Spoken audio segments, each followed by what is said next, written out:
መጋቢት 4 የቀጣዩ አርበኝነት ጅማሮ ማብሰሪያ የኢትዮጵያ በከፍታዋ የማስቀመጥ መሰረት የጣለበት የታሪክ አጋጣሚ ነው። ይህ የለውጡን 7ኛ ዓመት በማስመልከት ለድጋፍ ሰልፍ አደባባይ የወጡ ነዋሪዎች ያስተጋቡት ድምጽ ሆኖ ተስተውሏል።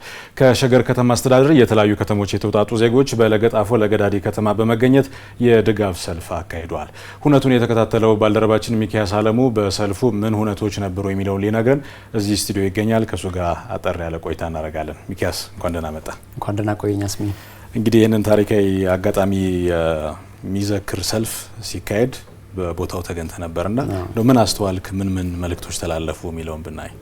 እሺ፣ አመሰግናለሁ አስሚ። እንግዲህ በሰልፉ ላይ በርካታ የማህበረሰብ ክፍሎች ተሳትፈውበት ነበር። በርካታ መፈክሮች ሲሰሙ ነበር። ቀደም አንተ መግቢያ ላይ እንዳነሳው መጋቢት የቀጣዩ አርበኝነት ጅማሮ ማብሰሪያ ኢትዮጵያ ሴቶቻችን ለአዎንታዊ ሰላማችን፣ የጋራ ግባችን፣ የአፍሪካ ተምሳሌታችን እንዲሁም ደግሞ አብረን ጀምረናል አብረን እንደርሳለን የሚሉ በርካታ መፈክሮች የተሰሙበት ነው። በተለይ እንግዲህ በኢትዮጵያ የፖለቲካ ታሪክ ላይ መጋቢት 24 2010 የተመዘገበው ጠቅላይ ሚኒስትር አብይ አህመድ በሰላማዊ ስልጣን ሽግግር ወደ ስልጣን የመጡበት ሂደት እንግዲህ በኢትዮጵያ የፖለቲካ ታሪክ ውስጥ አዲስ እሳቤን አዲስ አካሄድን ይዞ ብቅ ያለ ነው።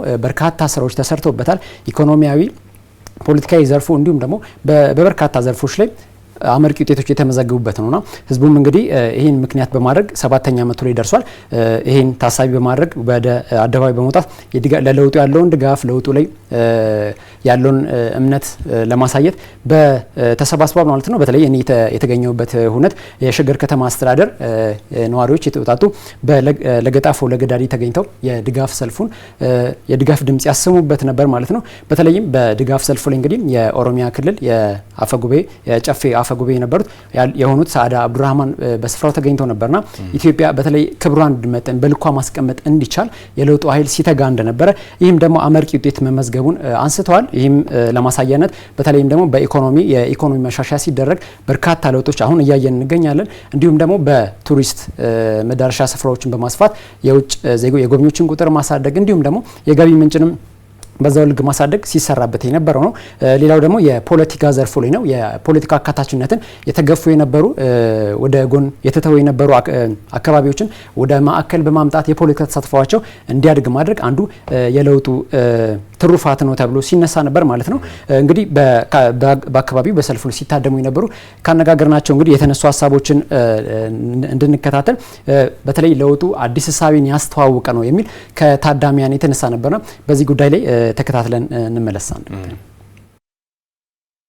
መጋቢት 24 ባለውለታችን ነው ብዬ ነው ማስበው። ምክንያቱም ከ7 ዓመት በፊት የነበረው የሰላም ሁኔታ በተለይ ባሉት በልማት ደረጃ ብዙም እንቅስቃሴ አልነበረም። አሁን ከ7 ዓመት ወዲህ ግን ብዙ ነገሮች ተለውጠዋል።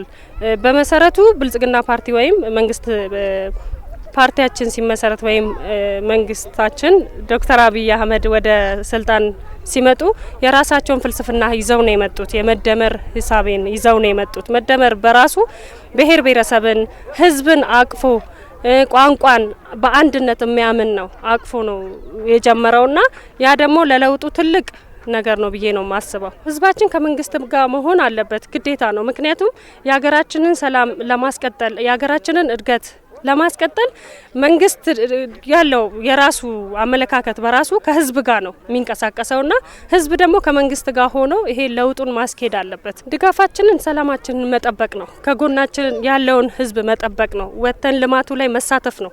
ያ ነው ከመንግስት ጋር መሆናችንን የሚገልጽልን። መንግስት ከኛ ጋር እንደሆነ ሁሉ እኛም ከመንግስት ጋር የምንሆነው እሱ የሚሰራቸውን ስራዎች በመደገፍ አብሮ በመስራት ያንን ነው ምለው። እንግዲህ እንደሰማነው አስሚ አዲስ ሀሳብን ያስተዋወቀ ነው የሚል ሀሳብ ነው የተነሳው። እንዲሁም ደግሞ ድጋፉ አሁን የደበ 7 ዓመት አስቆጥሯልና ኢትዮጵያን በልኳ ለማስቀመጥ ደግሞ ዜጎች ሁሉ ማህበረሰብ ድጋፉን ከዚህ በላይ ማሳየት እንዳለበትም ተግባራዊ ድጋፉን ማሳየት እንዳለበት ተነስቷል። ሌላው ደግሞ የተነሳው በተለይ ከለውጡ ከመጣ በኋላ እንግዲህ የሴቶች ተሳትፎ በተለይ በፖለቲካው ዘርፍ ከፍ ያለበት ነውና ይህም በታዳሚያን የተነሳ ሀሳብ ነው። እሱን እንከታተል አስሚ።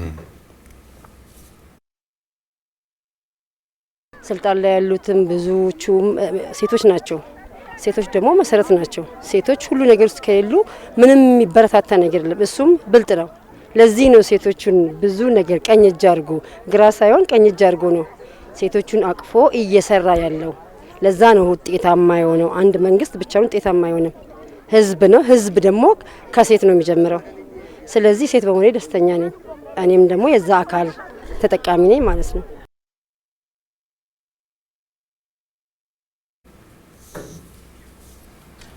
እሺ እንግዲህ አስሜ እንደሰማ ነው በአጠቃላይ የዛሬው ሰልፍ እንግዲህ ትናንት ዛሬና ነገ ለኢትዮጵያ ልዕልና በሚል ሲካሄድ ውሏል ማለት ነው። በእኔ በኩል ያለው መረጃ ይመስላል። አስሜ በጣም አድርጌ አመሰግናለሁ ሚኪያስ።